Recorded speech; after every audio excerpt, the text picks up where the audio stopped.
All right, let's have a little reminder of what our long division process is. So remember, our long division, 13 goes into 274, okay? And so our process, and I'll word it a little bit differently. What I'm looking to do, obviously 13 doesn't go into 2, so it's 0, okay? Now, what I'm going to say instead of, 13 into 27, what do I multiply 13 by to get as close to 27 as I can? And so I'm going to multiply it by 2. So 2 times 13 is 26. Put down the 26, we subtract off to get our remainder. Bring the 4 down, yeah? What do I multiply 13 by to get as close to 14 as I can? And it's 1. 1 times 13 is 13. Subtract off, I get a 1 remainder. So what we're saying is here is that 274 into 13 goes 21 times with a remainder of 1, which is the same as 21 and 1/13. Okay? So that's the terminology I want us to think about. So I'm going to use the same thing. We did do a little bit of our division process when we wanted to simplify our hyperbolas. Yeah, probably x plus 2 is better. All right, so I'm going to use the same terminology here. X minus 2 goes into x squared plus 7x plus 11. All right, first step is about the leading term. What am I going to multiply this x by? Okay, well, actually, let's change the arrow. What am I going to multiply the x by to get as close to x squared as I can? And that's clearly going to be x. So if I put an x up there, x times x is x squared. X times negative 2 is minus 2x. Let's subtract off to get a remainder. And I end up with x squared minus x squared is 0. 7x minus 2x is 9x. Positive 9x, bring the 11 down. So what am I going to multiply the x by to get as close to 9x as I can? And that's going to be a plus 9. So 9 times x is 9x. 9 times negative 2 is minus 18. Subtract off. 11 minus 18 is a 29 remainder. Now the power, I guess the degree of the polynomial, or the degree of the divisor, x is x to the 1. I've only got a constant left. So unless I'm going to turn around and start talking about multiplying by 1 on x's or x's to minus 1s, I can't go any further. So that's it. X doesn't go into 29. So now that means my answer at the top is x plus 9 with a remainder of 29, which typically be right as x plus 9 plus 29 over, well, it hasn't been divided by x minus 2 yet. All right, so that's what that polynomial division gives me. All right, so we're now just going to continue to extend that cubic functions. All right, now let's give ourselves a little bit more writing space here. I'm going to split our page in half because I'm going to show you a couple of different ways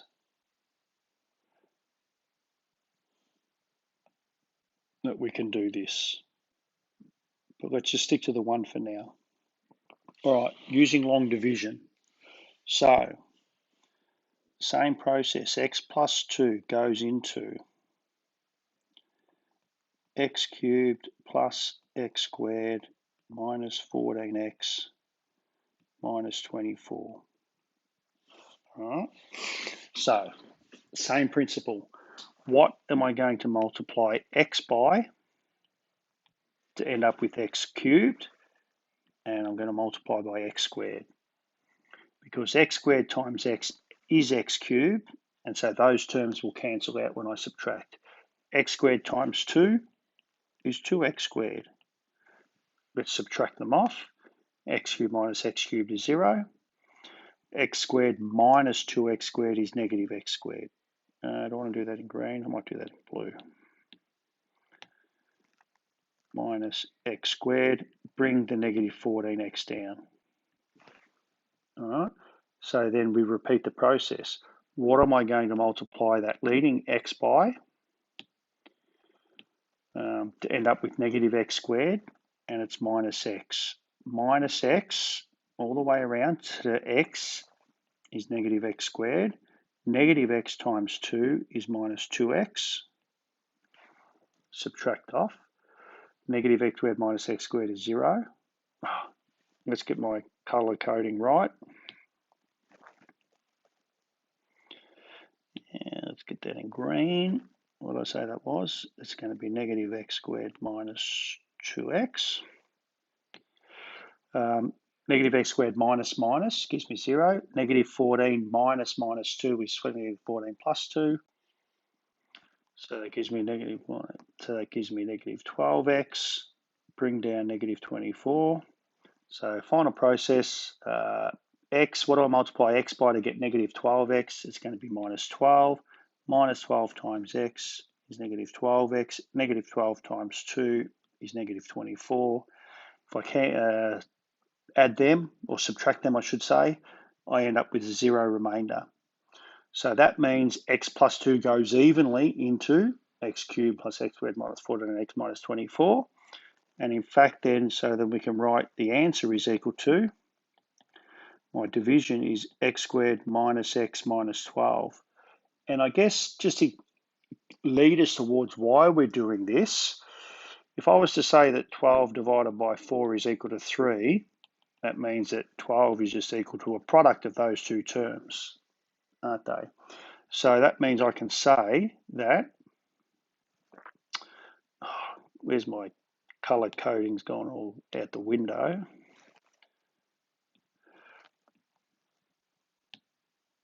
So there's my negative 12x minus 24, and that should be minus x minus 12, because now what I'm going to say is that x squared minus x minus 12, if I multiply that by what I was dividing by x plus 2, that is going to give me, what am I looking for? Different pen. Oops.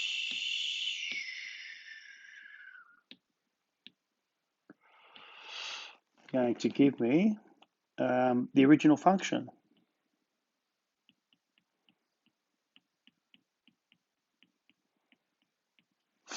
And so if we think about what we've now been able to do is we've put our function, our cubic function, into a product of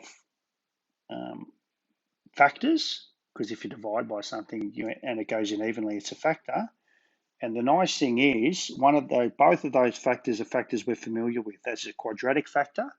We know how to deal with quadratics. We can complete the square. We can factorize. And we've got a linear factor. So it's an important step for us. All right. Let's have a look at the next one. Same process.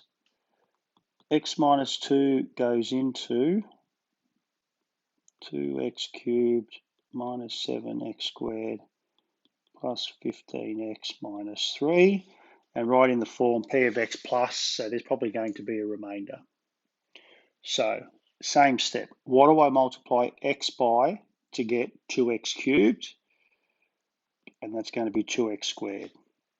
So 2x squared times x is 2x cubed. 2x squared times negative 2 is negative 4x squared. Subtract them off, and I end up with negative 7x squared minus minus is negative 7 plus 4. So we'll get negative 3x squared there, and I'm going to bring 15x down.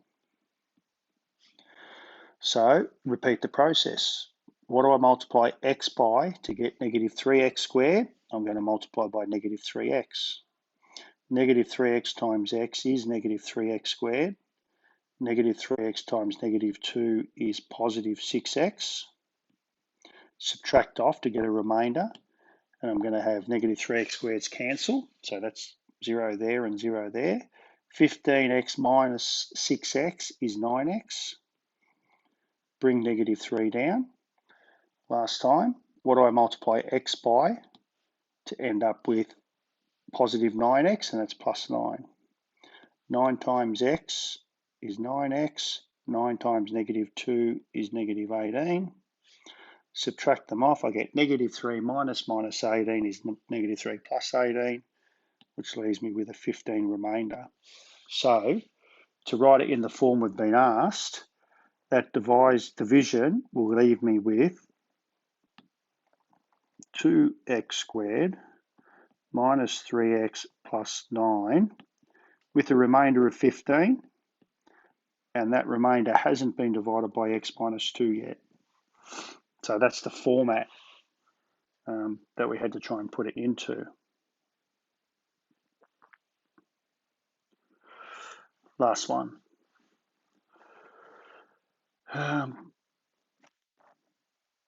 What are we doing? We're going to do x minus 2.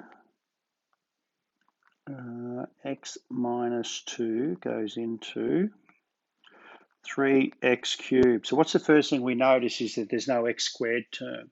So to make life easier for us, I'm going to put 0x squared plus x minus 3. Okay? And you'll see why we do that in a minute. Now we're going to repeat the process. What do I multiply x by to get 3x cubed? Well, that's 3x squared. 3x squared times x is 3x cubed. 3x squared times negative 2 is minus 6x squared. Subtract off. 3x cubed minus 3x cubed is 0. And 0x squared minus 6 is plus 6. So I have 6x squared's remainder. Bring the x down. So that's why we put that 0 in there. So we don't try and subtract the x squareds from x or something like that. What do I multiply x by to get to 6x squared? Well, it's going to be plus 6x. So 6x times x is 6x squared. 6x times negative 2 is negative 12x. Again, subtract off. 6x squared minus 6x squared is 0. That's a positive x minus 12 is plus 12. So 1 plus 12 is 13x. Bring negative 3 down.